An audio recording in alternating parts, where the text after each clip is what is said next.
Hello, everybody, and welcome.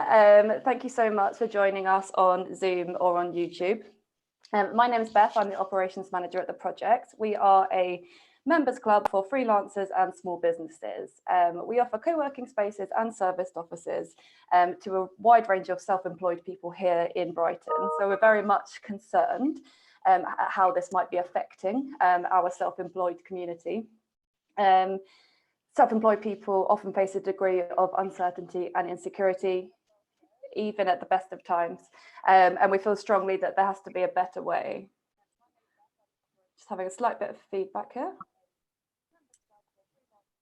Sorry about that.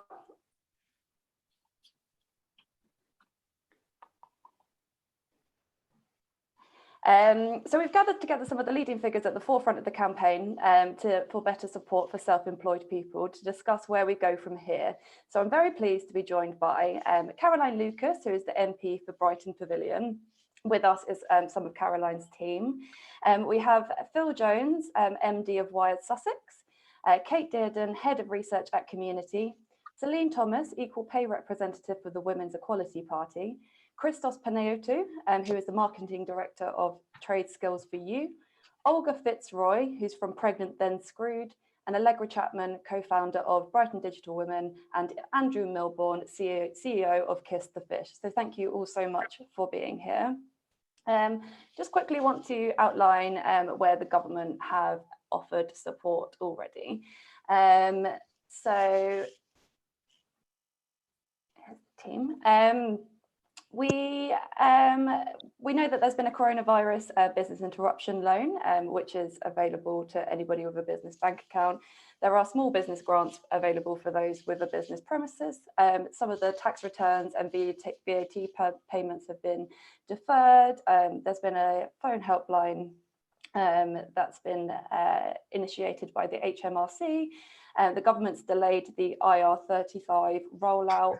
There's been some mortgage holidays and rent support, and there's been a greater access to banks for finance and lending.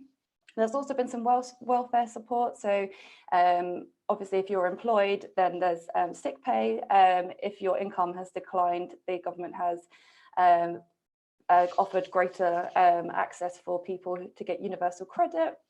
And also, as we are kind of all here, the Chancellor has announced that the government will pay self-employed people who have been adversely affected by the coronavirus a taxable grant worth 80% of their average monthly profits over the last 3 years, up to £2,500 a month. This scheme will be open to people across the UK for at least 3 months and will be extended for longer if necessary.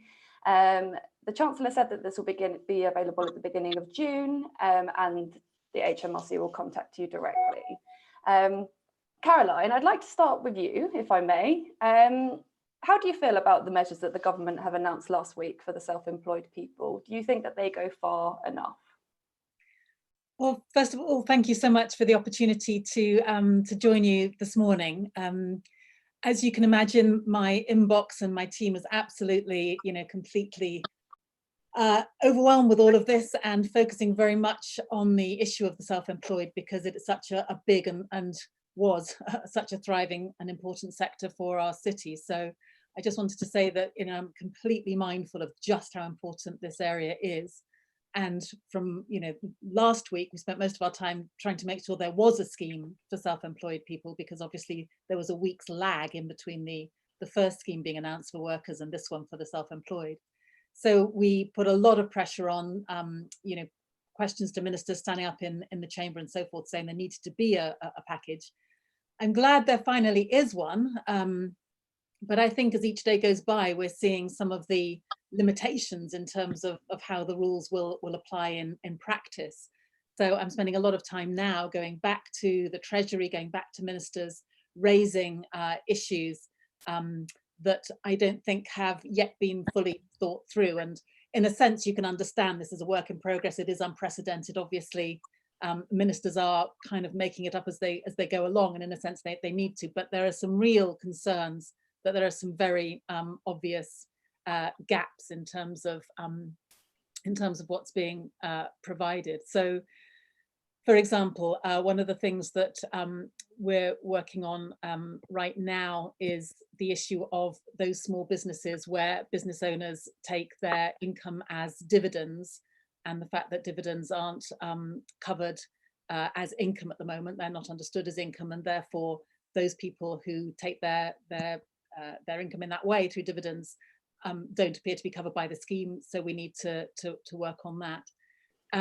There are real concerns, I think, about those who might have taken maternity leave, let's say, during the last 3 years, or who have had caring responsibilities, because that obviously reduces the amount that you've earned over that 3-year guidance period, and therefore the allocation that you'll get will be artificially lower than it should be. There are concerns around relatively new self-employed and startups. If you haven't built up that 3 years of steady income on which to base your calculation, or if you started as self-employed after March 2019, then you're not included at all. Clearly, I understand there needs to be cut-off dates, but I think at the minute it's not been done with the generosity that I think is needed. We've had questions being raised from people who get their income from a mix of salary and dividends. Those who work a series of short-term PAYE contracts, or do a mixture of self-employed and PAYE. It feels like the rules that we have at the moment aren't as nuanced and as detailed and as granular as people's real working lives are. And I think the job that we have right now is to be highlighting those areas that just frankly probably haven't been thought through when the original scheme was designed. And to be fair, it was designed obviously very, very quickly.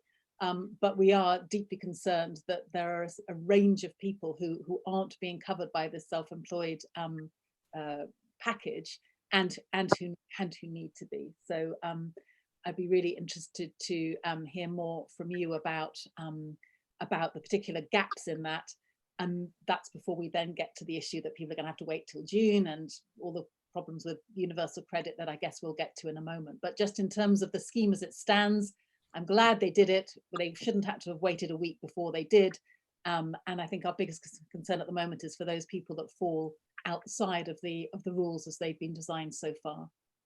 Absolutely, thank you, Caroline. I'm conscious that you are a very busy woman and we are going to lose you at about 12:45. So I'm going to just quickly introduce everybody else and their stance on the topic. So Phil, I know you've been doing a lot of work to understand the scope of the impact this crisis is having on self-employed people. Can you tell us a little bit about what Wired Sussex are doing and what your findings are? Sure, yeah.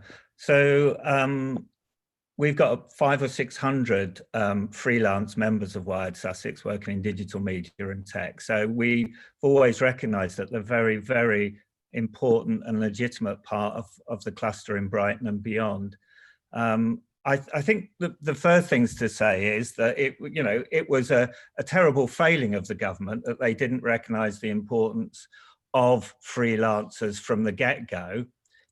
But it's also a testament to everybody who lobbied them, whether, we were having daily calls with DCMS, we were initiating petitions, and Caroline was speaking to ministers, that together we moved them in a matter of days to actually bringing something forward, which at least starts to alleviate some of the real challenges that freelancers are having.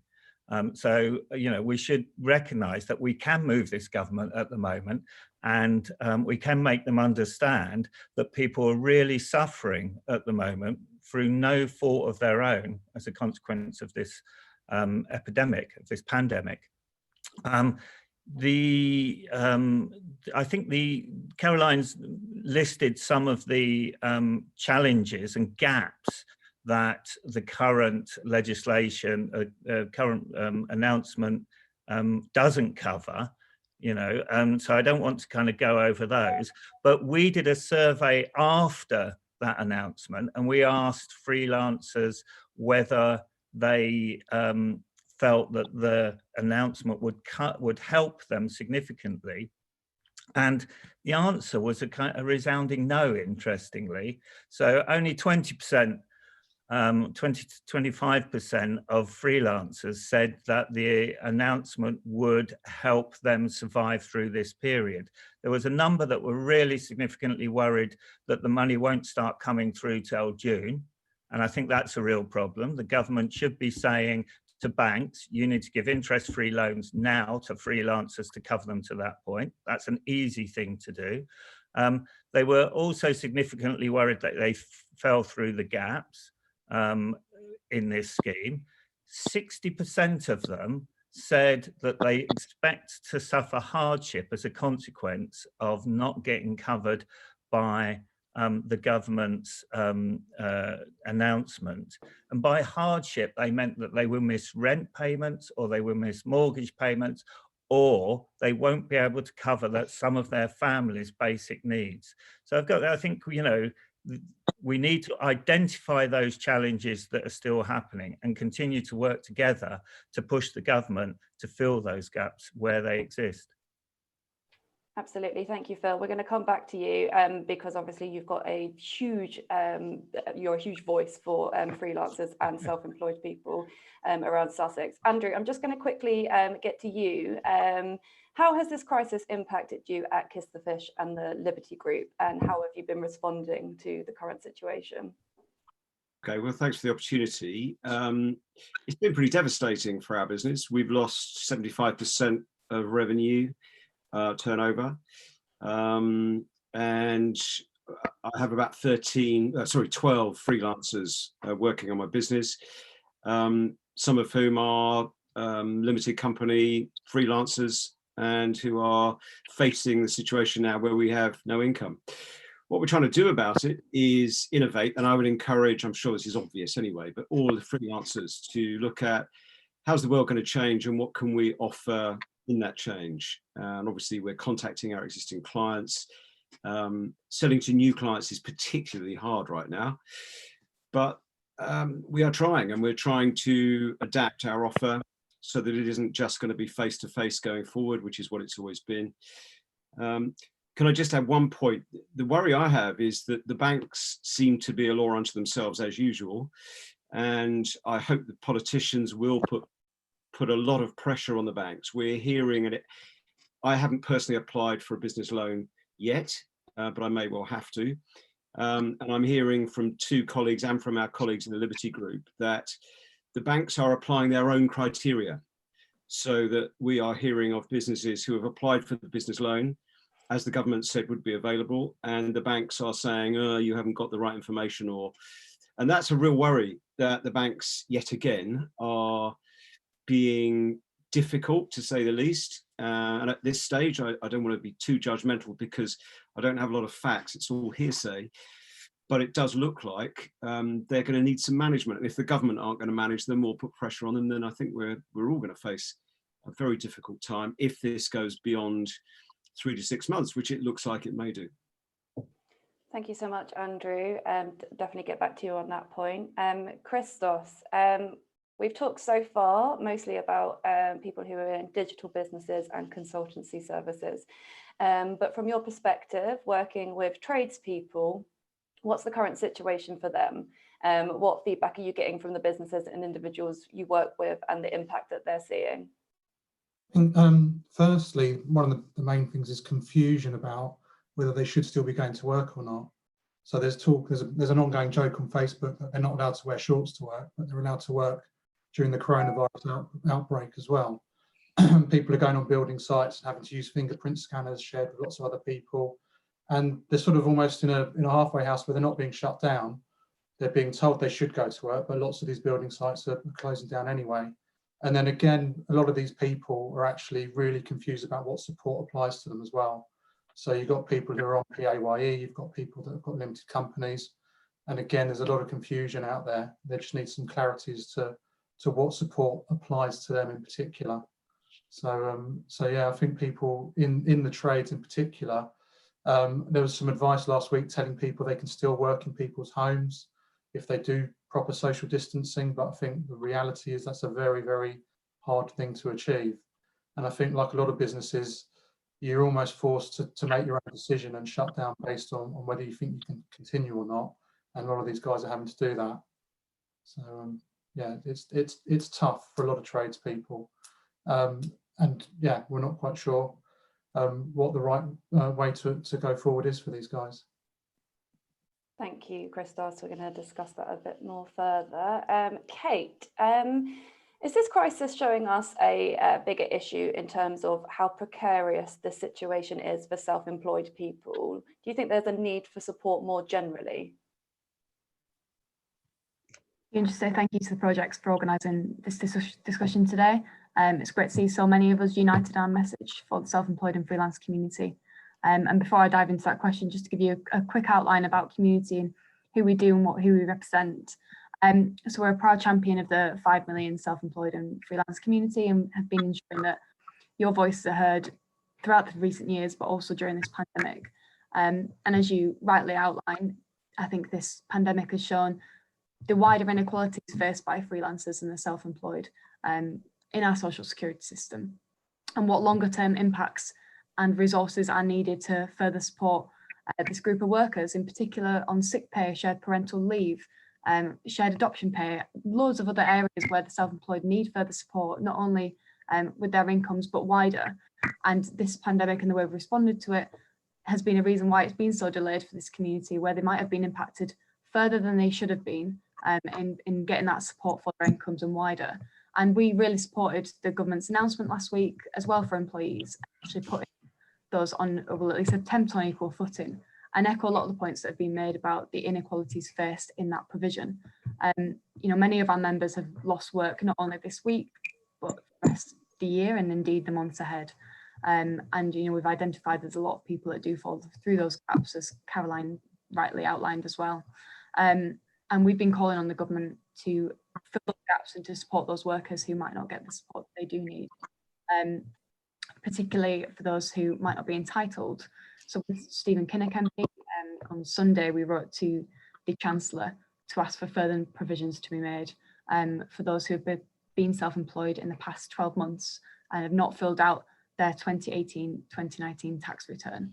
And we just asked a simple request to extend that deadline for the 2019 and 2020 tax return, give them 4 weeks to fill out, and then they should be able to qualify for that lump sum payment. And that's just one example of the wider provisions that we're lobbying government to do to support the entire self-employed and freelance community, along with lots more areas that Caroline's outlined, and the other trade unions and other organisations within this sphere have called for too.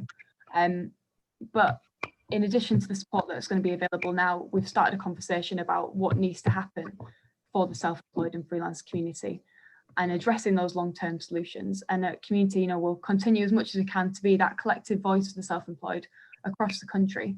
And it'd be great to hear people's views on those gaps and what needs to be done, and what questions you want us to ask going forward for government and for that wider provision to ensure that if a crisis like this happens again, that this community is better supported and that they're supported all year round too, and shouldn't have to rely on benefits to get them through the day-to-day of their work.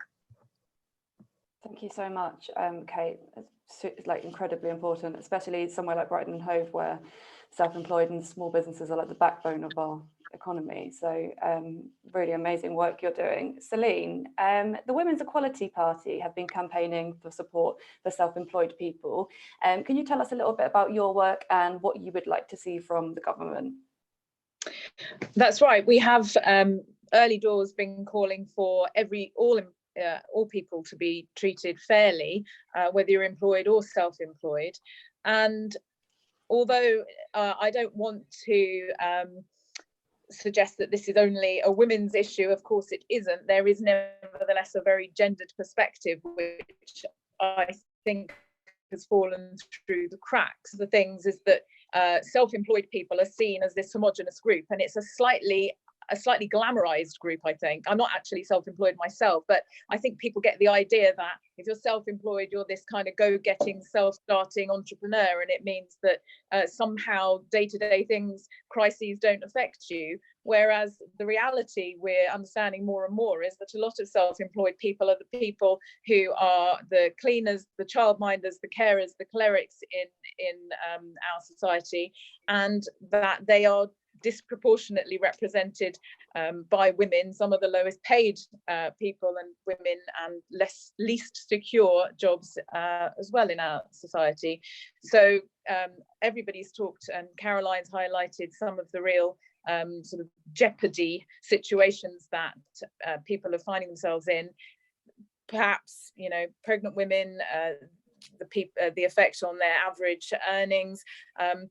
I'm very mindful of single parents who are, again, disproportionately women, who are going to be finding this a very, very difficult time to, you know, keep balancing all their responsibilities. So, you know, we really want to keep pushing the point that quite a lot of people here are going to be falling through the gaps, and some of those are the poorest paid people. So, you know, people who haven't earned enough money to put their tax return in. You know, the gender pay gap does affect the self-employed sector. So women in the self-employed sector still earn significantly less than men in the self-employed sector, and that is I'm only really highlighting that to make people aware of the fact that your resilience is therefore reduced if actually your average earnings are, you know, significantly less over time. So that's something we need to be mindful of. There's a lot of women who are going to be feeling the pinch and squeeze sooner, I think. Thank you, Celine. Olga, that's probably a really good place to bring you in. Can you tell us about what the work that Pregnant Then Screwed are doing in this area?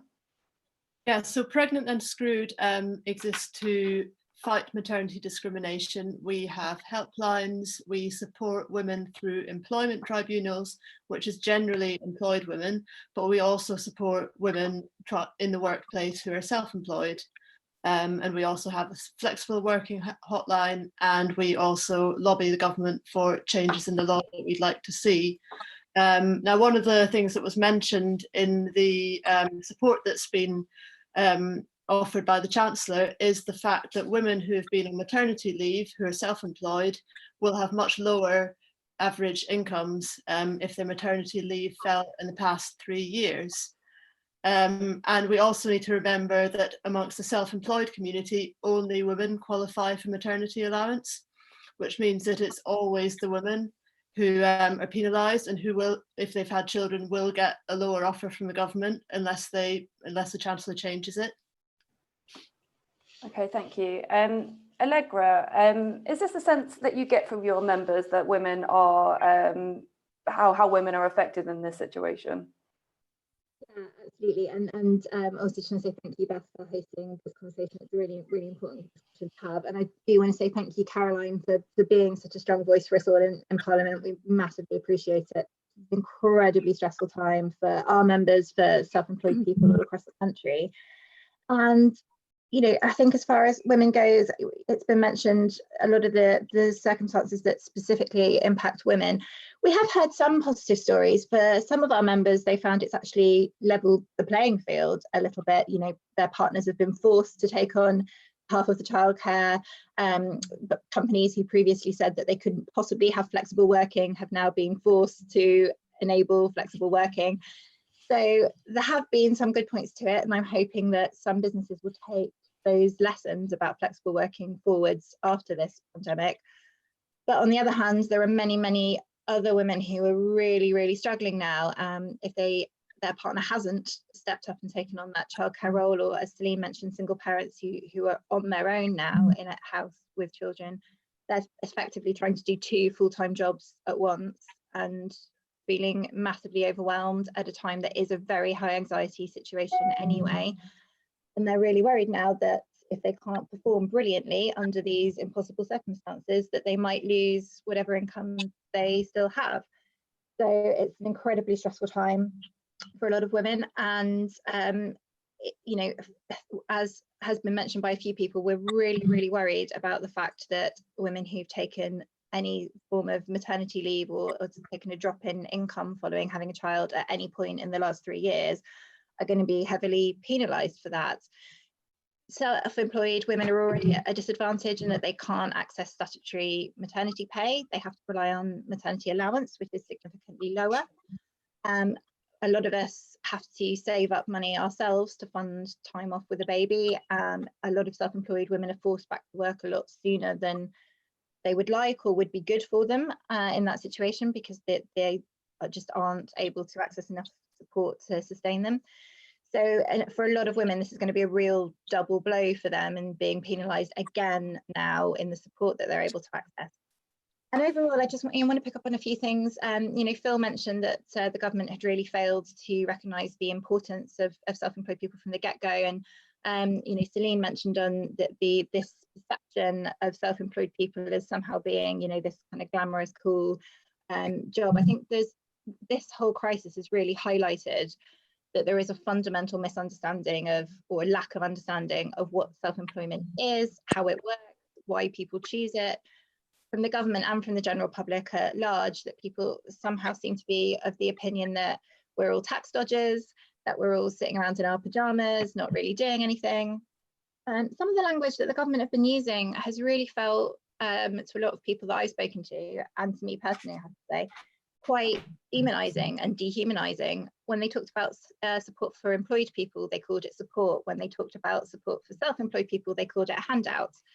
There's this constant suggestion that they can't allow 1920 tax returns to be taken into account, because then we'll all be fiddling our tax returns, and that we might have all been fiddling our tax returns all along, which is actually really offensive to the millions of people who work incredibly hard and pay into the system.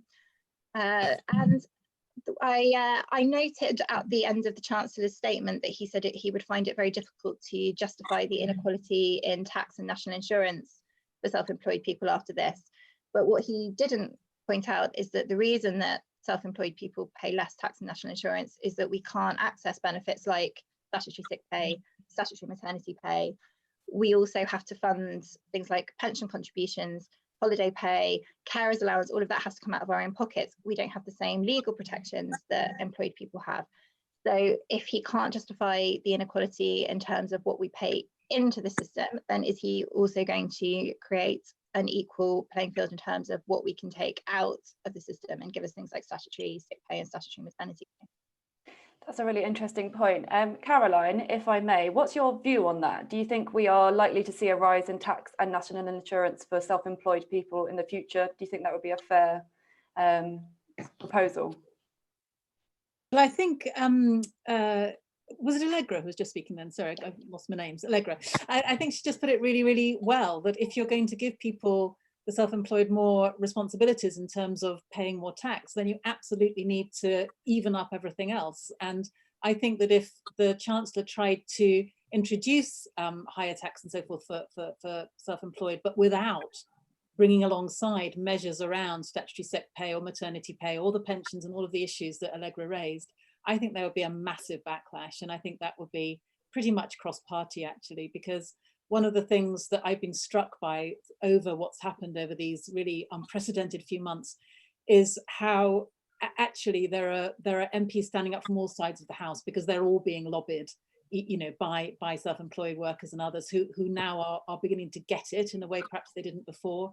So I really think that any move, and what I'd be interested to know from you actually is whether you would welcome a move that did genuinely equalise things on the way that Allegra said, or whether you'd be quite understandably a bit suspicious that perhaps that wouldn't actually work in your favour after all. But I certainly think that if any attempt to try and equalise things that didn't look at all of the things that self-employed people don't get access to would have a massive kickback, and I don't think he'd get away with it, actually. Phil, what do you, in response to Caroline's question, do you think that that would be welcomed by the self-employed community to equalise it all? Yeah, I think that, as you know, the point about self-employment is that often it's part of a journey that people go through in their working life. So, you know, I've been self-employed myself. I've worked for large companies and I've started companies. So, you know, what we should be doing is making it possible for individuals to make those choices in a fair way, not be forced into, and often they're forced into self-employment because that's the only way that they can manage their lives, or that's the way that some employers ensure that they've got less responsibilities towards those people. So we should make it possible for people to get all the rights and responsibilities that they would get from being employed through being self-employed. But there probably is, and if that was done, there probably is a requirement on them to pay, you know, into the system to allow that to happen. So I'm quite keen that that freelancing is a choice by individuals, and that choice is based on what they want to do with their lives, rather than trying to navigate difficulties around some of the challenges around freelancing. Thank you. Sorry, thank you, Phil. Kate, how would you and your members respond to any of the proposed tax or NI increases? I think that they'd agree with the comments that have already been made, and that it's probably a conversation that needs to be had. But if that is the case, then they'd want to see a long-term safety net alongside it. So I agree that if that wasn't part of the package, then there would be a huge backlash.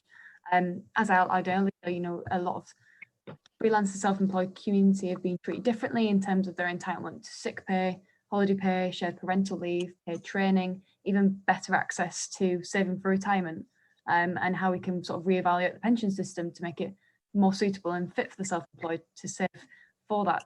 And the fact that they've been more at risk because of our system and what they're currently entitled to than perhaps the system could deal with and they could afford, has meant that this crisis for the self-employed and freelance community has been even more difficult than it already has been, and has caused additional stress and additional anxiety. So I think there is a conversation to be had about what that wider support looks like.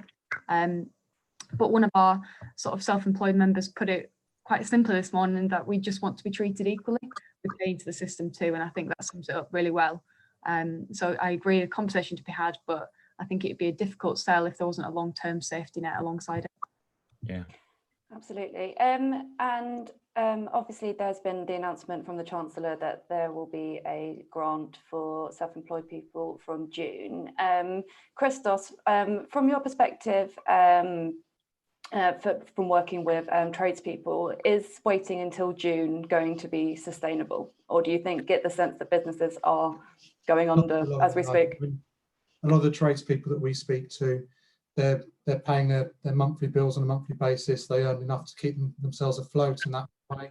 They don't have a huge amount of savings. I know that a couple of people have spoken to their banks and their loan providers, and actually they've said that was really early on. They were very receptive, immediately allowed them to take payment holidays from credit cards and all sorts of stuff that has helped. But I think 3 months without any income for any business or any self-employed person is going to be very, very tough. So people are hoping that there's something that can come through sooner. Absolutely. And Andrew, similar question. Do you feel that the government are offering you enough support at Kiss the Fish and the Liberty Group? I don't think they're offering us any support really at the moment. So no, definitely not. You know, I think it's all about fairness. I think what Allegra said is really, really important. You know, I went for 5 to 10 years where I couldn't afford to contribute to a pension. I've taken a lot of risks, and you know, I don't mind paying tax on profitability. I really don't. I think it's a very important thing that we all do that. But it's got to be fair. And if we are then currently not supported, we have to just, you know, all I can do is borrow money if it comes to it. And this month, next month, we'll be okay based on us getting paid. Who knows whether we will get paid? But beyond that, it's a real minefield, and everyone is in the same boat. There's a huge amount of people in this area. And you know, what Celine said is so important. There are a lot of people at the low end of this who have to be self-employed, who are really going to struggle. You know, I'm in a very good position in a sense that my children are being looked after, homeschooling. You know, we seem to be able to cope with it quite well because there's 2 of us. But there's one person who's got to hold a job down and look after children right now. I really feel for that. That is no mean feat. And, you know, those people really do need looking after. So I think it's about fairness. And I don't think at the moment that fairness is being applied. Celine, would you like to add anything to that? Well, one of the things that has really struck me from other people's lives actually is how arbitrary the support is, in that it's quite a blunt tool. There's this 50k cutoff point, and I'm sure it's not that hard to think of examples of people you might know where, again, if you're a single parent, you may earn 51,000 and end up getting no support here, or you might be a couple where you both earn 49,000 and you'll equally be eligible for support. So, you know, there are some really crazy anomalies where people are going to fall through the cracks. In that example, you know, you may be forced onto universal credit, and I do think for a lot of people, once they've gone that way, it might be actually really quite hard to come back and restart, kickstart their business again, to get back on, you know, to where they were in their self-employment status. People don't want to be going there, but they're going to be forced into that position. So there needs to be much more work, I think, done and thinking done around some of the really crazy anomalies, and that's, for me, is a really big one that jumps out. Absolutely. Caroline, I'm just going to go back to you because I'm conscious that you're leaving us at 12:45. What do you think we can do now for the large number of people who are falling through the gaps with the support or lack of that's offered? Well, I would go back to what Phil said at the very beginning, which was to say, you know, don't underestimate the power of your voices at this point. And I think if we could identify, and forgive me if you've already done this, but if there were like half a dozen, no more if possible, just key things that there'll be a huge, you know, swell of people behind. And we've certainly talked about some of them already. For example, the way in which women in particular are penalised by the current way in which the legislation has been designed if they've, for example, taken maternity leave, or around the issue around dividends, or around the people that are partly in the self-employed camp, if you like, and half with PAYE and so forth. So I think if we could really just get those demands clear and get as many MPs behind them, and I just feel that this conversation is being sort of replicated around the country. Obviously, Brighton and Hove is one of the cities that are most affected by this issue because we've got a disproportionate number of freelancers, but nonetheless, you know, this is something that MPs on all sides of the House are appraised of. So I do think that if you can, you know, if we can agree on what the top asks are, and then, you know, Phil, as I know, is already, you know, speaking regularly to ministers. I am as well. We can scale this up and amplify it. But I think there is still change to play for, if you like, in the sense that it feels like ministers are sort of backfilling the regulations as they go along because they genuinely haven't thought of some of this stuff. So that will be part of it. Let's just identify what the key things are and press them in all the different ways that we can. I am still really worried, sort of going forward, thinking about what happens when the rules on self-isolating and so forth begin to get relaxed a little bit, and then we're hearing from the Deputy Chief Medical Officer that the cap will be lifted a little bit, we'll have a bit more freedom, and then it'll come back down again.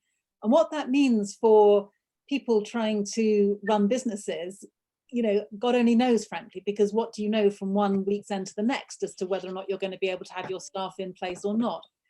And that uncertainty speaks to me, at least, of the importance of having, even if it is only on a temporary scheme, I would love to see it permanent, but even if it was a temporary, some kind of basic income.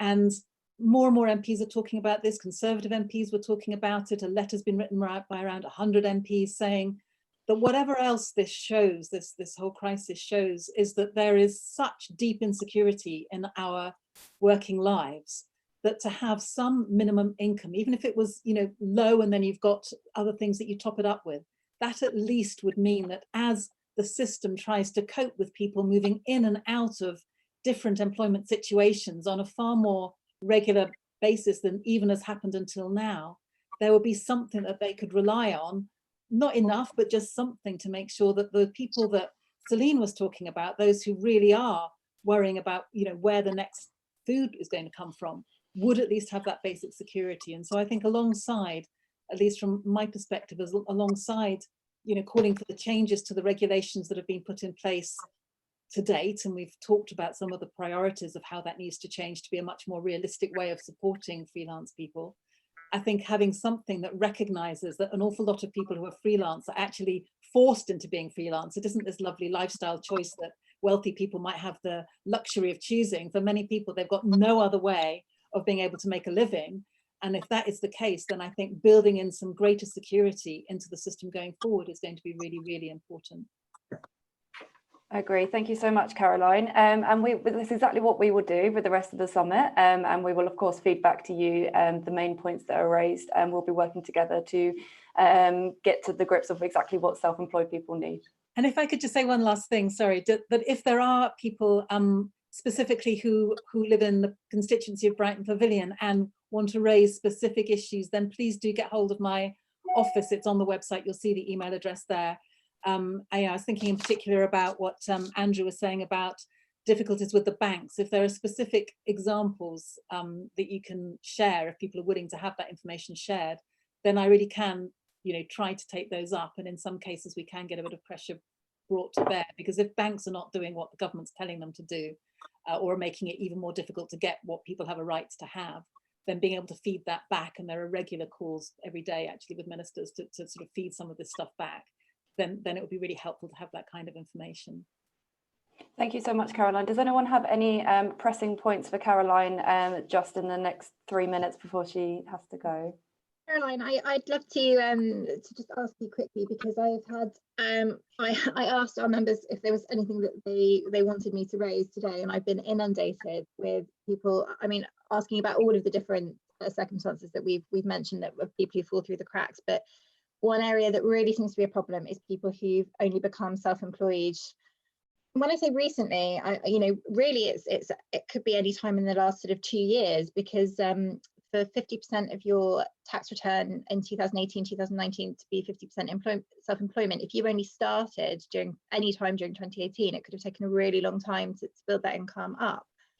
So a lot of people, were employed for part of 2018, they left. They have the P60 to prove that employment's ended. They have their 2019-2020 tax return ready to go to prove that 100% of their incomes come from self-employment this year, but they're not going to qualify. Now, what I really want to try and understand is why the Chancellor has said that 2019-2020 tax returns can't be taken into account, because that might be potentially open to fraud, and yet they're giving people an extra 4 weeks to file late tax returns for 2018-2019, because surely those are open to the same fraudulent opportunities. So why are they accepting 2018-2019 late ones, not 2019-20, when that would be far more representative of people's current circumstances? I think that is a very good question, which we will continue to raise. There is an anomaly there, and at the minute when we've raised it, the answer is just about fraud. But you're very right that they can't have a double standard on that. And if for the 2018-19 they're not saying that's open to fraud, then they shouldn't be making different rules for the more recent one. And I think it really does speak to a lack of understanding about what freelance work is like. It's not many people who will, hand in their notice on day one from being an employee, and day two just suddenly have a fully fledged self-employed life. People transition, they have processes, it takes longer. And any sense of that nuance is just lost by the way in which these rules are drawn up. So if you can go back to people and say, I will raise that, and I'll certainly get in touch with you direct in terms of any response that we get. But I think your point is really well made. Thank you. Have we got time for one more very quick question from the group? If you want to raise your hand to Caroline. Yeah, Olga. Yeah, just quickly. Now, we know that pregnant women are in the high risk group now, so should not be working where they cannot socially distance, and it's not essential. Obviously, so employed women get full pay. Self-employed women at the moment get absolutely nothing for that instance. They can apply for ESA, but they obviously don't know whether they will get it, and it's only £70 a week. So for some women that can't afford to do that, it's, potentially putting them at risk. Yeah. all I can do is say you're absolutely right, and we are making that case very, very loudly, as, to be fair, on many others. But anything more you can do to amplify that, and I will too, completely. But you know, right at the beginning of this conversation, someone said there is a sort of a gendered aspect to it, and there really is, because when it comes to you know, low-paid women in particular, then they're going to have a real problem with this, and we will continue to try and work on that. Thank you. Thank you so much for being here, Caroline. You. We know that you're doing so much to support the self-employed community, and from all of us and from the wider community, we really appreciate it and just want to say thank you. We're going to continue this conversation without you and feedback, but thank you so much for taking the time. Thank you so much. Okay, so just going back to the proposed tax and national insurance increases, Phil, what would be the impact on the businesses affected by Wired Sussex and the businesses you work with in the increases in tax they might pay? It's hard to tell. I mean, I think you know, the thing to recognize, I think, about freelancers, it's not just about the fact that, you know, we have to do right by freelancers themselves as individuals, but the significant importance of freelancers to the local business clusters in towns and cities all over the country. So, you know, when I talked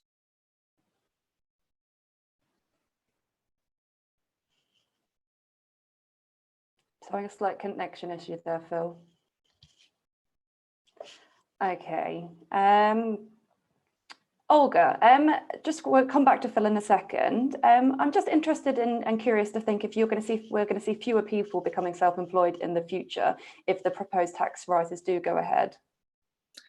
I think it depends on what they look like and what benefits people get in return.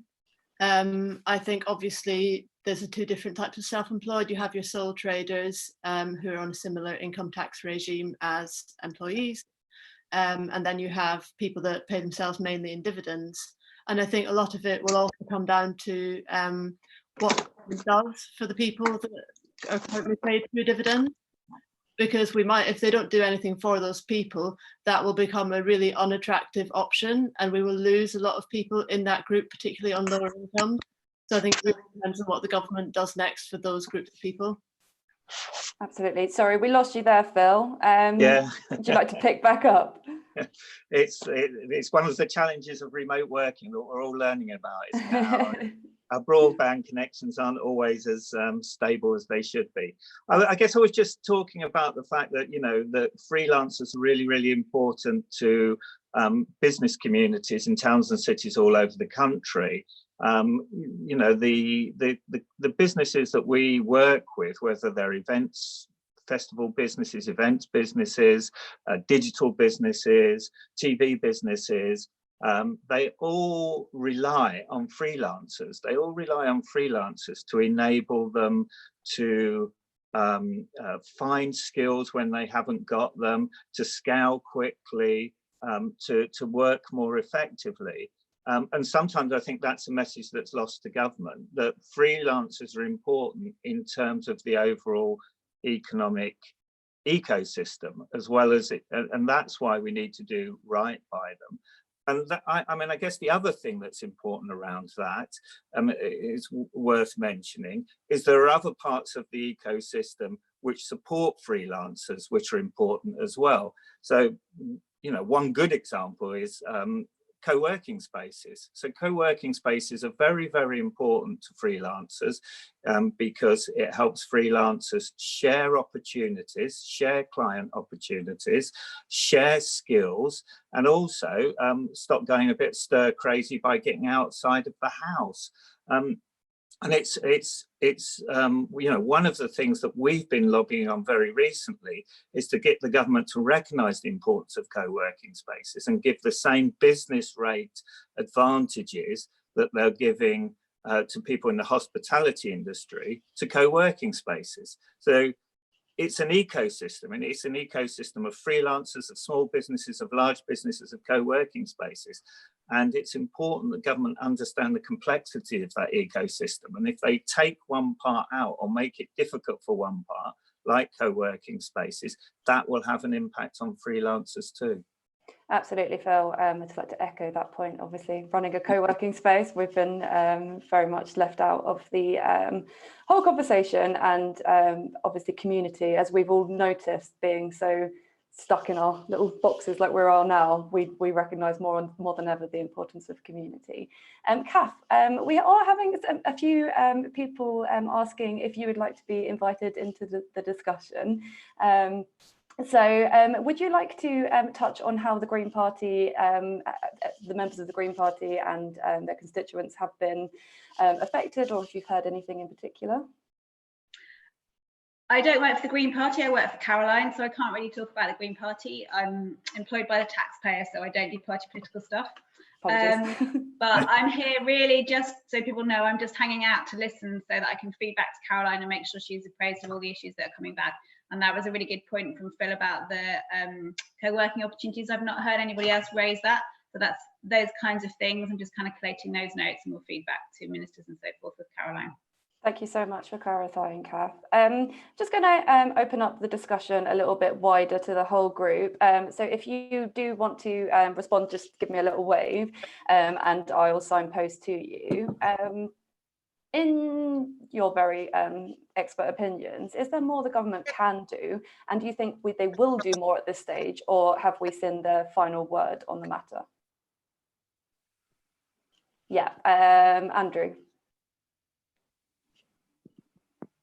Thank you. I feel very strongly for young people at this time, facing a very uncertain future, particularly as AI starts to threaten the labour force. And I really hope this government, or any government, starts to understand that entrepreneurial endeavour is really to be encouraged. And you know, if youngsters are sitting at home thinking, "What's my future?" I really hope that they are incentivised by this government through grants and through funding.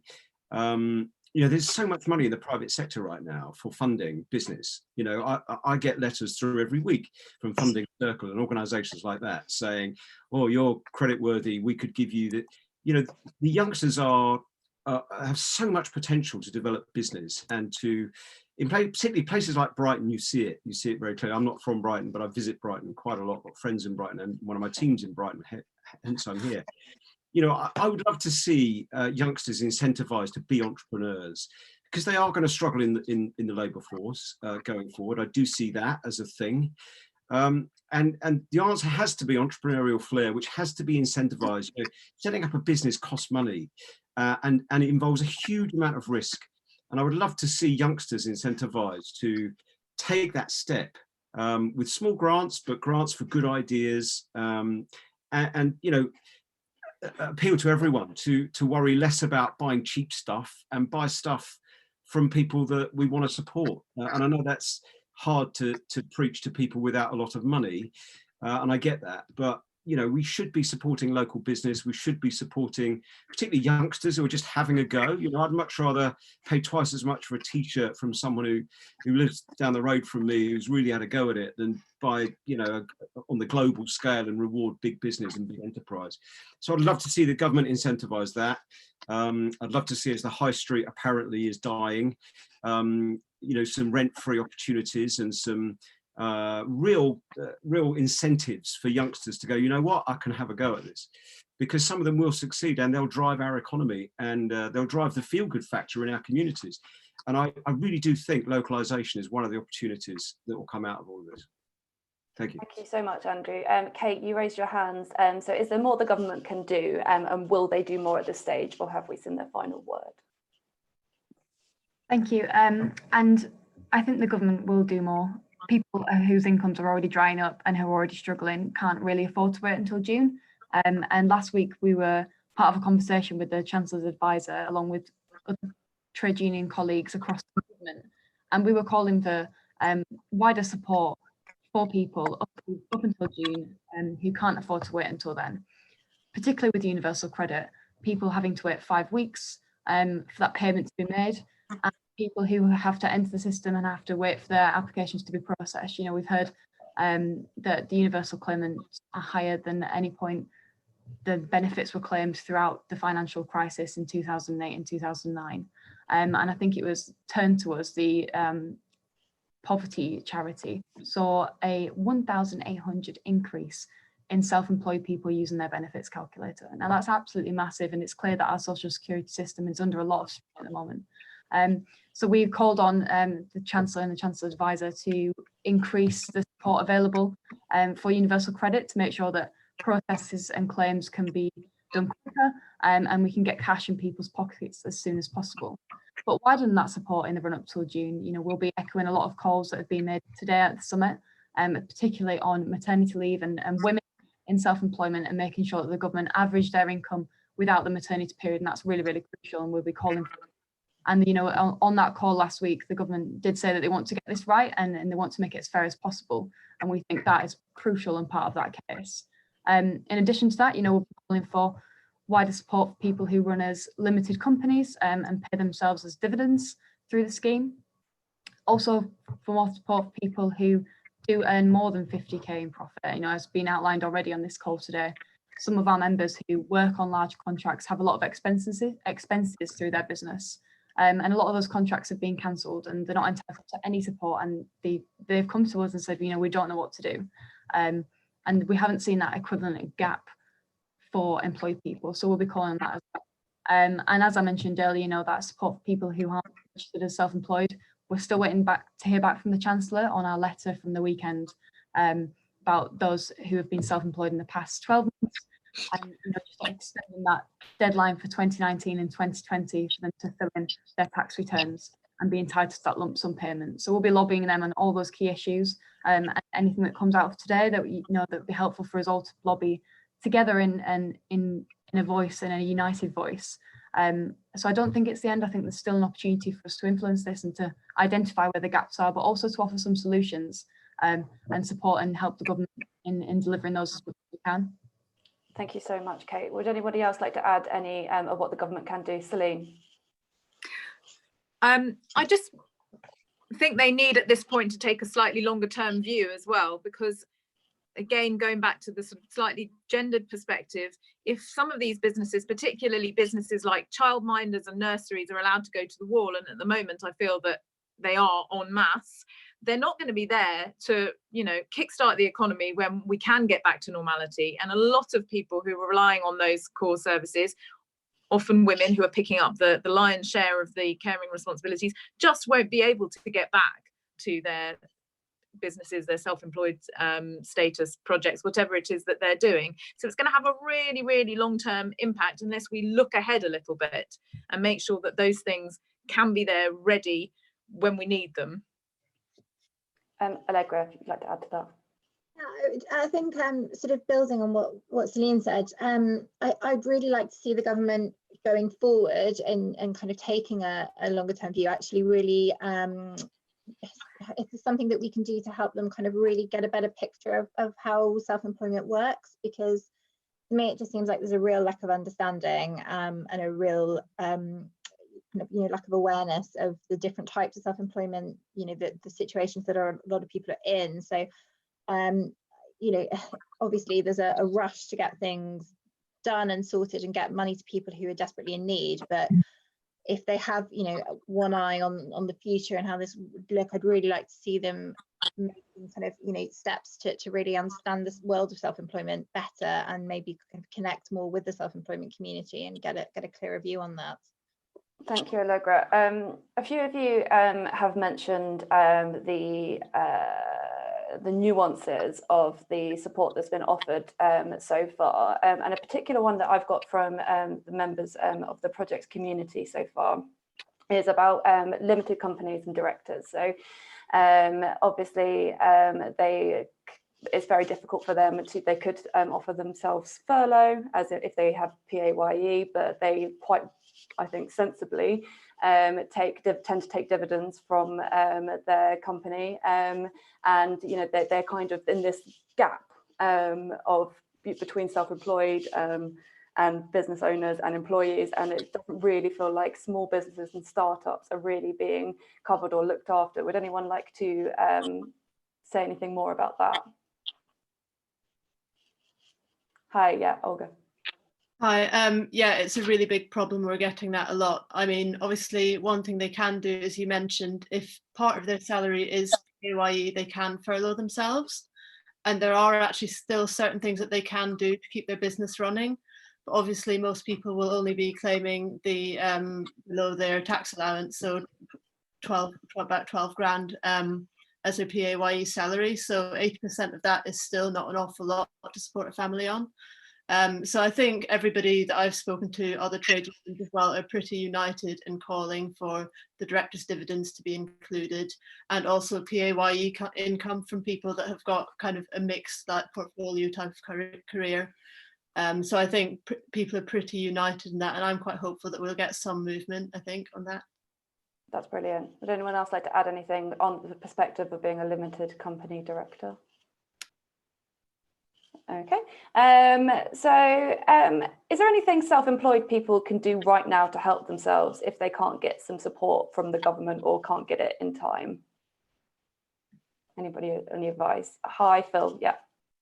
So it's, you know, one of the things that we always feel passionately about is trying to empower people and businesses to support each other and support themselves. So it's worth mentioning that we've set up a Slack group, which has been running very successfully for a couple of weeks. It's an open Slack group, so anyone can join it. And it's been amazing how many opportunities for freelancers have been posted on there. So there are still opportunities out there. There are still people offering services for nothing to other businesses or at a discounted rate. And there are still businesses who even in these challenging times are looking for clients and have got briefs and commissions that they want fulfilled. So, you know, one of the things that I would advise, you know, anyone who's listening to do is to sign up to our Slack group and get involved in that community. You know, find out what you can offer and find out what needs that community may be able to help you, because it's very important that we ask government to support us in these times of need, but it's also very important that we look to each other to support each other through this. Thank you so much, Phil. Would anyone like to add what? Yeah, thank you, Kate. Yeah, just to add, probably to do a bit of shameless self-promotion for the trade union movement. But you know, if you're in the creative industries and you're self-employed or freelancers, there's lots of brilliant trade unions there to support you throughout the crisis and beyond. And indeed, if you're a self-employed or freelancer in the wider community, to check out Community Trade Union. At the moment, we've got a member support fund for members who are struggling to get by throughout the crisis, as well as sort of wider support in terms of your finances and legal advice through our service centre as well. And that trade unions and being part of sort of a wider collective voice is really important in raising our issues and raising our voices throughout this crisis, and you know, being a constructive partner for the government in finding solutions. So please consider looking at a trade union and other support mechanisms that might be available to you. Thank you so much. Just to the audience that is out there, in about 20 minutes or half an hour or so, I will be taking questions from YouTube, Twitter, WhatsApp, so please do feel free to send some questions into our group, especially to get them highlighted so that we can continue to lobby the government. Would anyone else like to add some advice for self-employed? Yeah, Olga. Yeah, just to add to what Kate said, obviously a lot of trade unions have got hardship funds set up for their members. Different industries also have charities that might be connected to that industry that has set up hardship fund. I know the music industry has Help Musicians Fund. Also your local authority will have a hardship fund. So if you're really struggling, get in touch with your local councillors. You can also talk to your local authority about getting a one-off business rates holiday. I mean, I'm sure they're being inundated right now, but it is in their power to do that. So talk to your local councillors would be my piece of advice. And then finally, from a legal point of view, Pregnant and Unscrewed do have a free legal advice line. So you're also welcome to call them if you've got problems to see whether you fall between the cracks or an agency worker and that kind of thing as well. Thank you. Anybody else? Any advice from for self-employed currently? I'm going to go around the group. What do you think this is likely to do to the self-employed economy, this crisis? Starting with you, Christos. I think people are going to have to start thinking on their feet a bit. So the landscape is changing. You need to think further ahead than just the next 3 months, because us as a business, we've had to restructure the way we do business in order to move forwards. And we think that's a permanent change. And I think I've seen a lot of companies doing the same. I've seen companies that have kind of taken the bull by the horns, and they see the opportunity at the moment. There's lots of empty offices out there they can go and work in, and they need to be thinking about what's changing in society, new technologies, and use this as an opportunity to develop themselves and to grow. Because the one thing that we all have at the moment is a bit of time. So people can actually take stock, work on how to improve their business, and then try and think ahead and restructure what they're doing to meet the needs they think are going to come in the future. Thank you. Allegra, what do you foresee for the self-employed economy? Yeah, it's difficult to predict at the moment where all this is going to take us, and I think there's so much uncertainty now about how long all of this is going to continue. We had the Deputy Chief Medical Officer saying, it could be sort of 6 months before life goes back to normal. So it's really uncertain times right now, and I think there's two very different ends of the spectrum in terms of some people who are really able to innovate and adapt and pivot and adjust to really thrive during this time. And then some other businesses that are, have very real concerns are going to go under, and that we might see a lot of people just unable to continue at all. And there may be small businesses, freelancers that we lose completely in all of this, which is a really, really frightening situation to be in. So it's very, very difficult to sort of predict how this is going to impact businesses in the future, but I'm just really hopeful that it will highlight how much support is needed and will enable everybody to come together and push for more change and more support that will hopefully help us into the future. Thank you. Olga, anything to add to that? I think in the short term it's really, really tough, and we will see people go out of business, and unfortunately I think we will see mothers penalised that won't be able to afford to go back to work. If they haven't got the reserves to pay for childcare up front, they're not going to be able to afford to work or to work as much as they were before. But I think in the long term, if, as we've been discussing, we get a higher tax burden perhaps, we should be then getting better benefits and a better safety net as well. So in the long term it might be positive, but in the short term I think it's very, very tough. Thank you. Kate? Add to the points about uncertainty, I think there's a case that the situation for self-employed and freelancers could be even more serious than those for employees.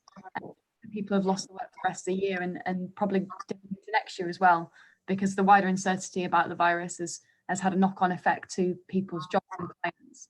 And we've heard the same, from our members and for members in trade unions across the creative industries who have lost jobs for the foreseeable, and they're really unsure with what to do and what the future lies ahead. So I think we could have really serious impacts on the self-employed and freelance community. Thank you. Andrew, do you have anything to add to that?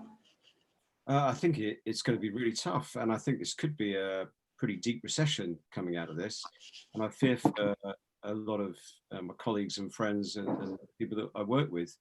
I really hope that people can renegotiate with the contracts that they hold. I hope we see a lot more retainers, give a little bit more security, and the government certainly supports those services at the low end, where businesses like mine will have to make cuts on central services.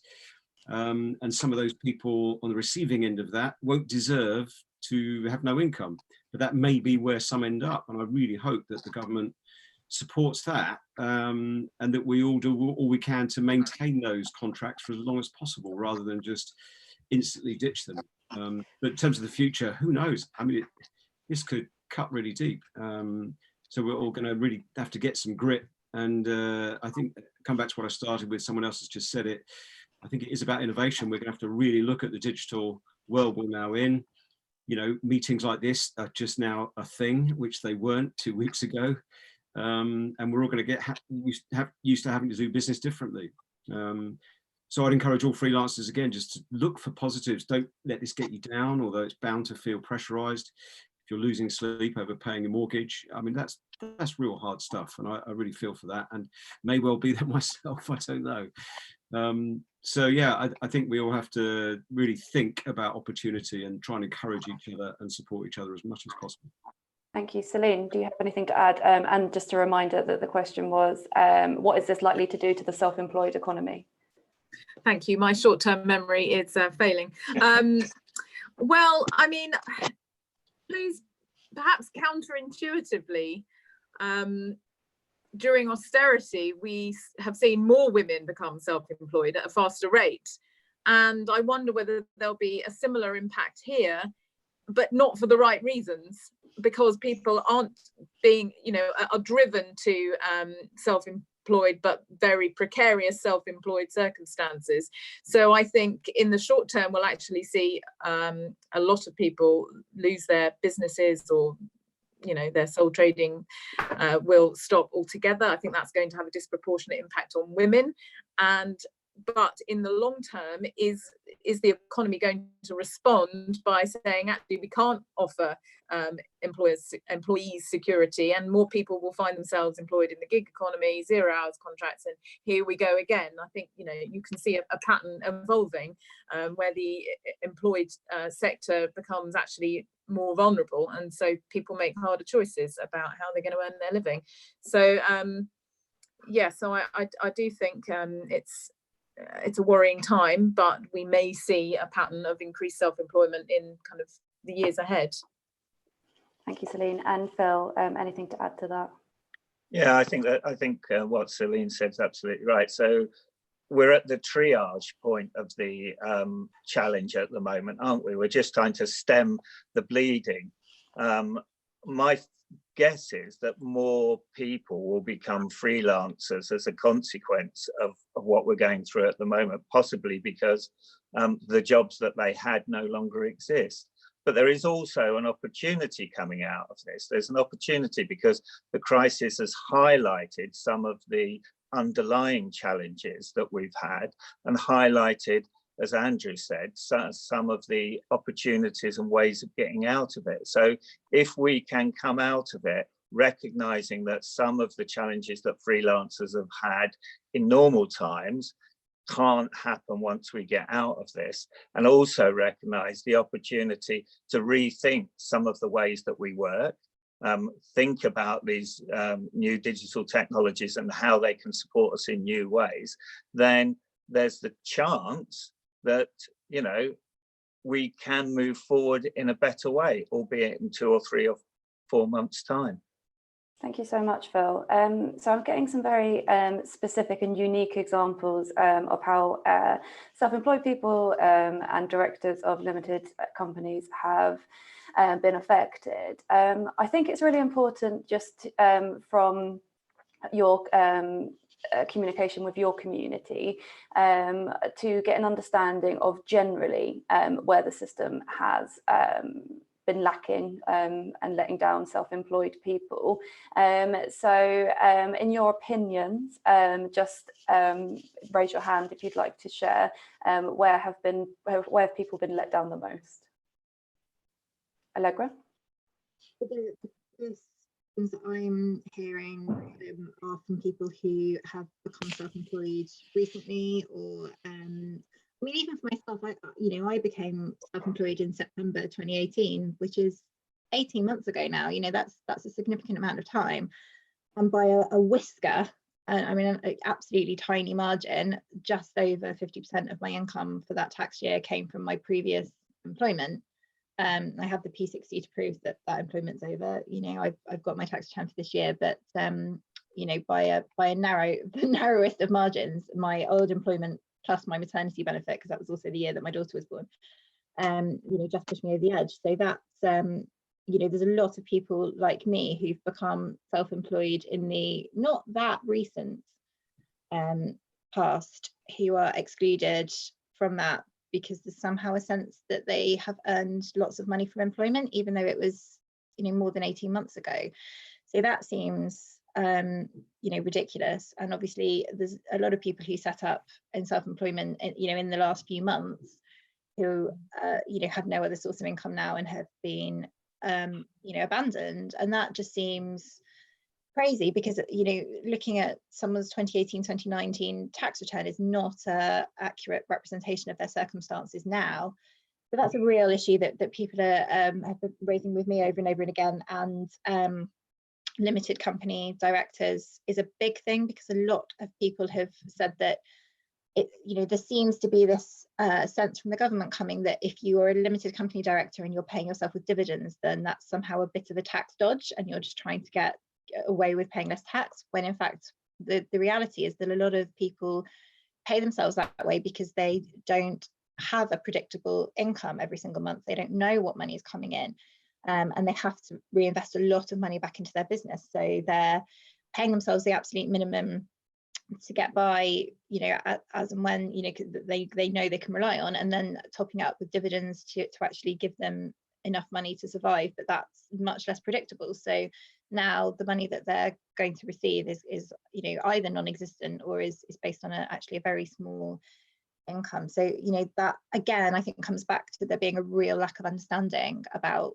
how self-employment works, and also, you know, a lot of people really concerned that you know, if they are the sole earner in their family and they, you know, earn, you know, £50,001 that they won't get anything, and they may have an entire family to support on that money. I mean, it sounds like a lot of money, but if you have a lot of expenses for your business and you have, you know, a family, that isn't necessarily a huge amount of money to live off, depending on your circumstances. And we have all cut our cloth according to the salary that we were expecting to have coming every month. So, you know, people on just over 50,000 who are the sole earner have lost everything.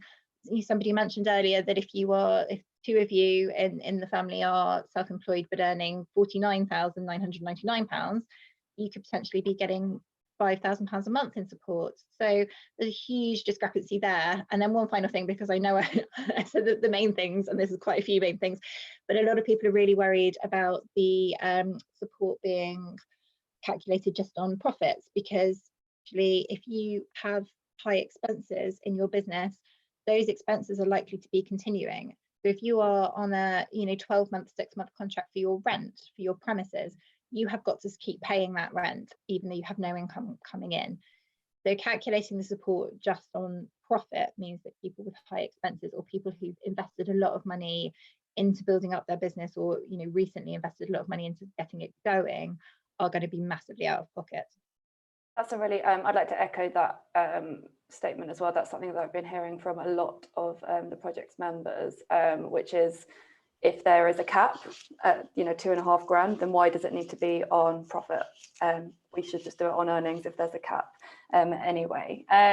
Just reiterating the question, where is the system more generally lacking for self-employed people? Would anyone else like to add where they've seen that the system is lacking? If you raise your hand.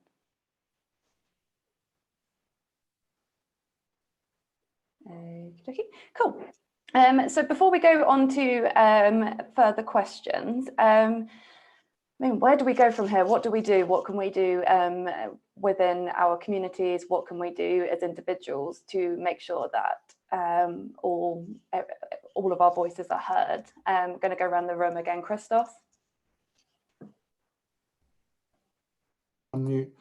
I think clarity for our customers is key. So I know that there's a lot of information out there.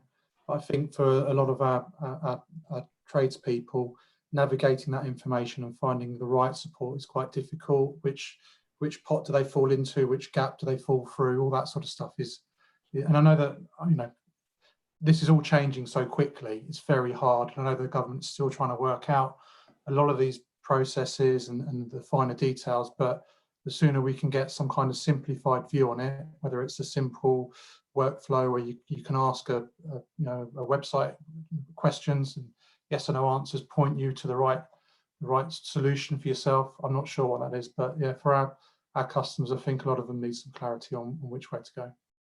Thank you. Olga, where do we go from here? What can we do? Well, I think there's sort of a pattern's emerging of what people need. We need support for directors. We need support for mothers that their drops in earnings are not taken into account. And we need support for the newly self-employed and for those on mixed incomes. And I think if everybody is affected by any one of those, writes to their MP, and if they're in a trade union, writes to their trade union, or if they're in a trade body or a business association, just makes their voice heard, I think that'll put pressure on the government to change some of these policies. Thank you so much, Kate. Anything to add to that? Just to echo everything Olga just said, completely agree. You know, the more of us saying the same things, the more likely we'll be heard. And if we can do that in unity, I think that's the strongest we can be. And also for people to support the self-employed and freelance community. You know, a lot of self-employed and freelancers will still be able to work whilst they receive the government scheme for those who are entitled to. And just to make sure that, you know, that we are supporting one another where we can and doing our best to do that. Thank you so much. Andrew?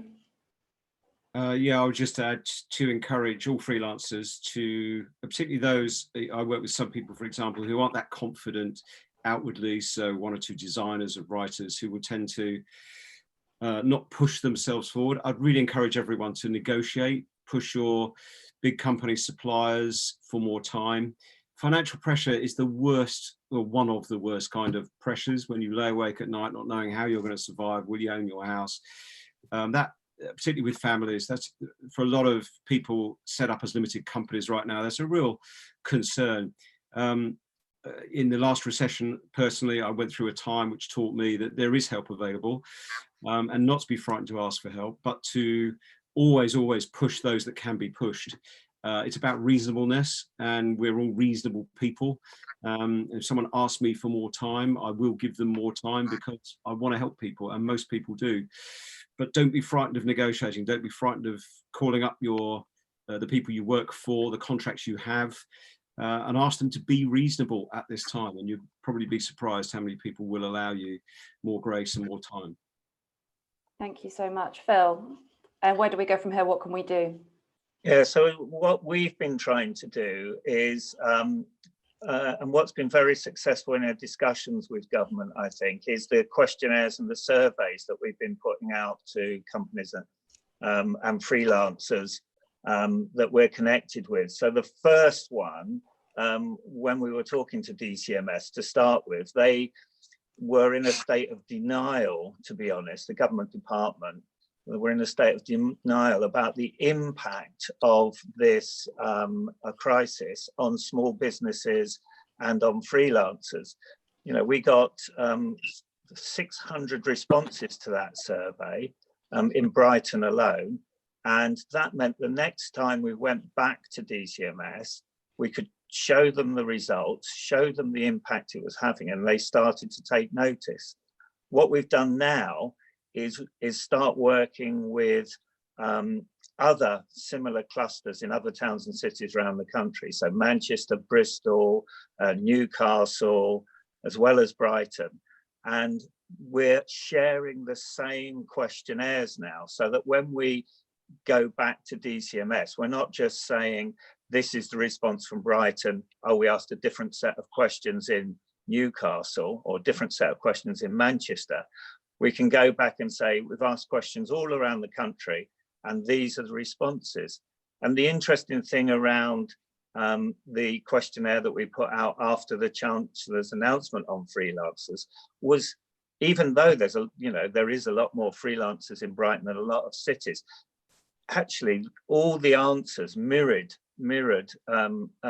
each other in terms of what cities were saying. So ours was very closely mirrored by, for instance, Manchester, and that's enabled us to go back and have more impact on government. And I think, you know, there's a number of areas around freelancing that people have quite rightly highlighted, and we've got to push back on that. I mean, the point that Andrew mentioned much earlier was that, you know, we're getting a lot of feedback that the banks aren't lending at the moment, even though the government has underwritten 80% of loans through this business interruption agreement. And that's really because the banks still have to take on 20% of the risk. And at the moment, they're just not prepared to do that in these circumstances. So something has to change. Either the government's got to underwrite them 100%, or they've got to put pressure on the banks and say, we bailed you out last time, now it's your turn to step up to the plate. But the truth is, all the anecdotal evidence we're getting from businesses is that in spite of the fact that governments, announced this business interruption loan, no interest for 12 months, the banks still aren't lending. Thank you so much, Phil. Celine, in your opinion, where do we go from here? What do we do? Well, I think I would agree with everybody, which isn't very helpful. But one thing that is resonating with me is the call to collective action, because I've been a civil servant for 10 years of my life, and worked with a lot of ministers, and they don't have all the answers, and they haven't thought of all the problems.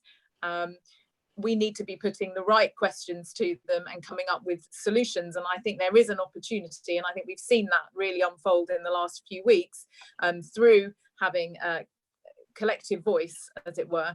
I would just, make a plea in there not to forget the voices of women, because I think we need to be representing all parts of the self-employed community, and they're not all facing exactly the same problems, so let's not forget that.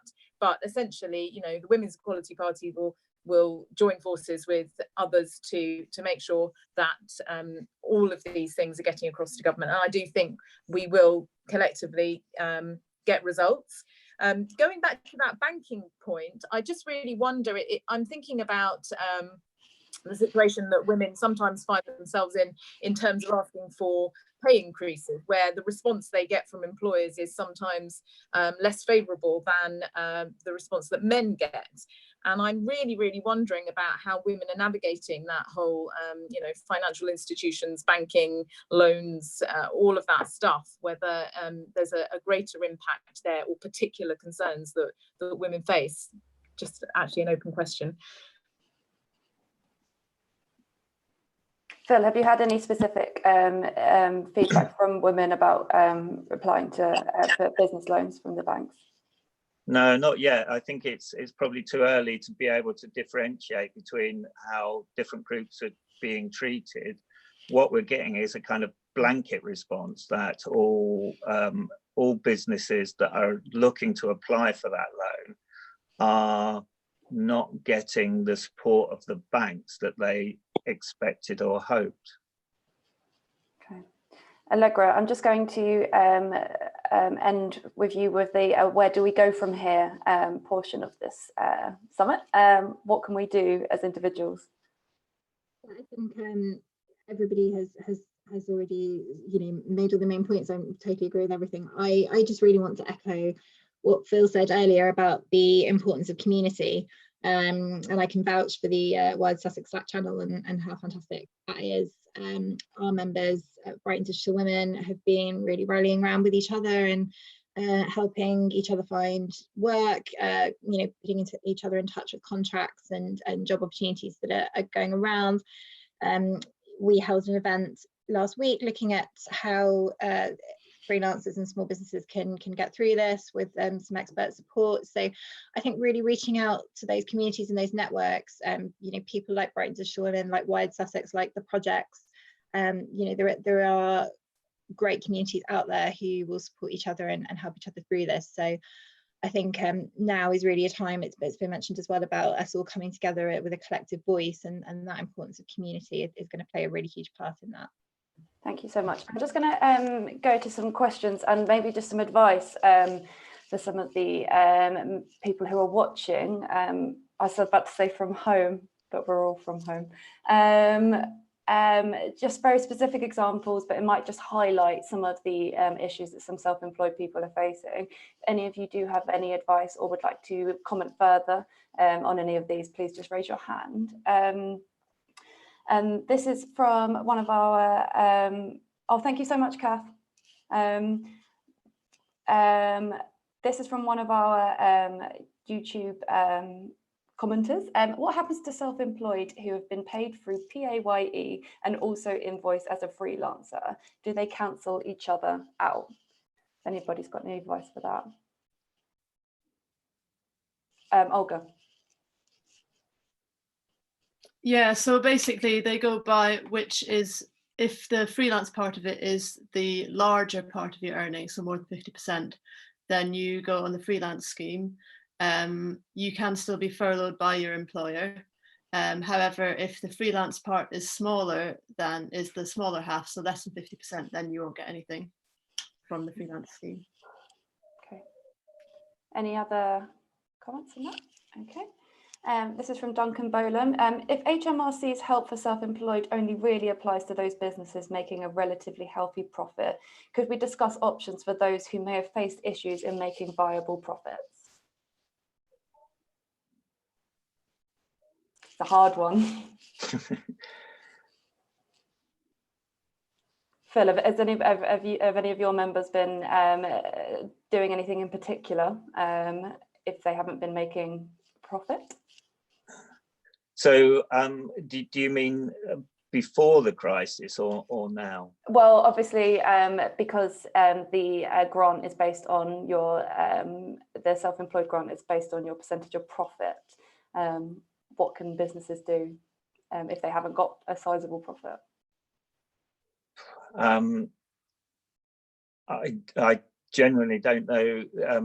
You know, if a business hasn't got a profit, there are kind of I think there are a number of ways that you can work with an individual business to support them to think about, you know, their market, their products, their services, their overheads, and to help them analyze that. It's very hard to generalize in those terms at the moment. So I think that's a hard one to answer generally, without knowing the specifics of an individual business, I'm afraid.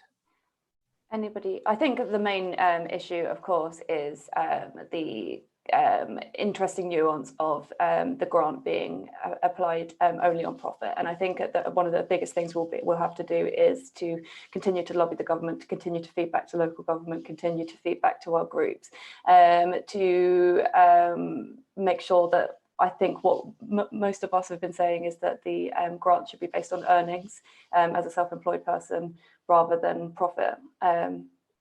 If we all agree. Yeah. Do the speakers have any suggestions as to what other protections, apart from saving money, that limited companies could have done to protect themselves?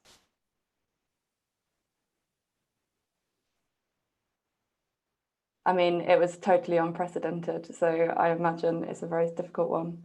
Yeah, that's the thing, isn't it? Is nobody saw this coming. I mean, you know, businesses and employed people aren't expected to have seen it coming, so I'm not sure how we could have either. You know, this is something on such a huge scale. I think a lot of us, you know, sort of know that we're supposed to take steps to protect ourselves in terms of having savings in the bank, income protection insurance, those sorts of things, but those are very difficult to manage if you are on wafer thin profit margins and potentially have family support and other outgoings and things like that. So you know, that there are some protections you can take, but I think they're quite limited. And I think somebody raised the issue earlier of you know, maybe that needing to be looked at in the future, and more opportunities being created for self-employed people to put those protections in place, because it's very, very difficult when you're having to put everything aside yourself and protect yourself. And usually you're protecting yourself against maybe being ill for a few months or breaking a leg or something. You're not expecting to have to put protections in place for a global pandemic. Absolutely. I think Allegra's right there. You know, the survey that we ran last week showed that 40% of freelancers have already lost 75% of all their business. And, you know, it's very, very hard to predict that happening for any freelancer. So, you know, you might predict and manage and try and manage for the loss of a part of your business, a part of your income, a part of the work you do. But in a matter of days to lose 75%, often, you know, project contracts for months and months at a time, You can't predict that, and no one should expect the individuals to suffer the impact of that themselves. Thank you. A lot of people are questioning, just an opinion, if you feel comfortable to, how the government are supporting larger corporations with versus the self-employed or the small business and startups. Does anybody have any views that they would like to share on this disparity?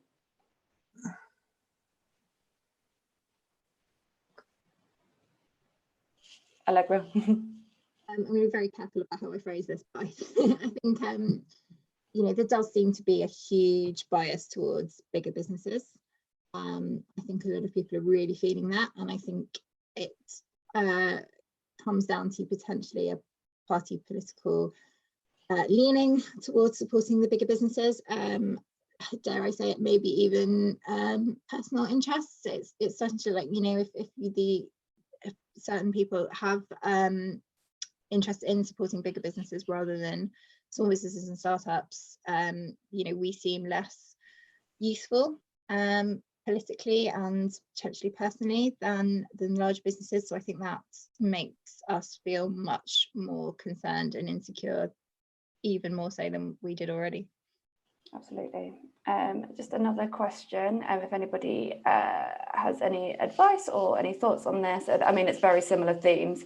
Many of us in broadcasting have been forced into becoming one-man limited companies. We did this not as a tax dodge. We don't fit into any of the categories. What can we do apart from furlough? Olga, you've been able to give some good advice before. Yeah, I would say that if you're in broadcasting, again, I do think the creative industries and the entertainment unions have been really strong in pushing for this. Yeah, you can obviously furlough, but that's only going to be a small part of your income. You're part of that group that falls through the gap, and I think we all have to push the government to close that gap, because there's too many people in that group. I know the Chancellor in his statement said that his new measures covered 95% of self-employed people, but I just don't see how that adds up really. There's so many people that we hear from, that I'm sure everybody on this chat is hearing from, that are getting nothing. So I think we all just need to unite and push the government for more action on this. Absolutely. And similar, I mean, so many questions very similar about loss-making tech startups, creative industries, businesses similar to co-working businesses, as Phil highlighted, who have a large space or effectively open to the public, but don't qualify as hospitality. Obviously, people who work in trades getting very, very conflicting information as well. I think one more question from our audience. Just betting them very quickly with my eyes. So Caroline Lucas pointed out that we need to come together as a community to amplify our voice together. Well, this is a good way to wrap up. What would be the top points that we should put forward? And I'm going to start with you, Christos. I think the main one is about limited companies, and so many people pay themselves as a limited company. Tradespeople, they have to buy materials, so they can't just pay themselves a salary, and they're just being ignored. And they're all paying tax on those earnings as well. It's not that they're dodging tax, they're paying tax on dividends that they receive, so they should be taken into account. And I think that's probably one of the main points. Thank you so much. Kate? Just to echo what Caroline said earlier, actually, about it's really good for us to narrow down to 5 or 6 key points, and sort of maintain those key arguments throughout our conversations and our lobbying of government, and at community, we'll try and be engaging government in sort of their lack of awareness around the gaps in the scheme and the system as it exists, and lobbying them to do more, particularly with limited companies, particularly on maternity leave that's been mentioned, on the 50k profit and those who aren't registered as self-employed. And actually, finally, just saying, June's a bit too late for a lot of people, and that we need to support as soon as possible. And those are the key areas we think we'll be lobbying on, and joining others in doing so. Thank you so much, Andrew. Just agree with everything Kate just said. Absolutely. Obviously, limited companies have to be right at the forefront of that, and the way the criteria is judged on profits, I think, should be reviewed. Absolutely. Phil? Yeah, I think those points are right. I think, you know, one of the challenges is to shift the government's thinking away from expecting people to try and game the system, to try and cheat the system. You know, that's not the case. You need to provide some blanket support now and not worry about the very few people who might try and cheat it. Because if you do that, then you're missing the opportunity to support a large number of people who, with support, can get through this and can get out the other side. So that would be my point. Thank you so much, Phil. Olga? Yeah, I mean, I would echo all those points, those 5 main points of maternity leave being discounted when calculating the income, dividends, massive problem, the mixed income people that sort of earn a little bit from self-employment and a little bit from PAYE that are not getting enough to get by on, newly self-employed, not having a hard cut-off for eligibility at 50k, and as Kate was saying, the having to wait till June, people particularly on maternity leave, new mums, when they've already not had much of an income for a while, they just can't afford to wait that long, and they're reliant on food banks at the moment, so we really need proper financial support for those people. Absolutely. And Allegra? Absolutely, 100% agree with everything that Olga just said. I think that was a great summary of all of the main issues. You know, I'm particularly concerned about the issue of maternity leave, because a lot of women are forced into self-employment in the first place because they've been pushed out of their jobs because of, as Olga well knows, because of pregnancy discrimination, and then they're being penalised twice by the system. You know, the system pushed them out in the first place, didn't accommodate them being able to have a child, and now it's penalising them again and not giving them support. So that's a real issue. You know, the recently self-employed is a real problem, low earners are a real problem. But I think, you know, exactly as Phil said, it highlights how much of a misunderstanding there is about the self-employed community, and we really need to come together as one voice and help the government to better understand how we function, all the different ways that self-employed people might work, the reasons that they do it, the fact that they're not all trying to fiddle the system. We are, the vast majority of us, working hard, putting money into the system. I'm very, very happy to pay my taxes. It means a lot to me to pay the right tax and contribute and give back what I can to help my community. So, you know, most of us do our best, and I think if we can try and shift the government's thinking and help them to better understand the way that self-employment works, then that will help us a lot, both now and in the future. Thank you so much, Allegra. I mean, this has been such a valuable conversation, and I'd just like to echo what everybody has been saying about the power of community and leaning on your community and you know, collective voice. Everybody's situations are so unique, and there will obviously be nuances and caveats for depending on how you've set up your working life or been forced to set up your working life. But you know, these common issues are the things that we can continue to take back for people in the Brighton Pavillion. We can take back to Caroline, and I know that she'll be continuing to lobby on our behalf. I know that you guys will also be too, so I'm just going to give everyone a reminder of who you are. So with us today, we've had Caroline Lucas, who is the MP for Brighton Pavillion. We've had Phil Jones, who is the MD of Wired Sussex. And we've got Kate Dearden, who is the Head of Research at Community. We've had Celine Thomas, who is the Equal Pay Representative for the Women's Equality Party. We've had Christos Panayiotou, who is the Marketing Director of Trade Skills for You. We've had Olga Fitzroy, who's from Pregnant and Screwed. We've had Allegra Chapman, who is co-founder of Brighton Digital Women. Andrew Milbourn, who is CEO of Kiss the Fish, and me from the Projects Brighton. So thank you so much for joining us.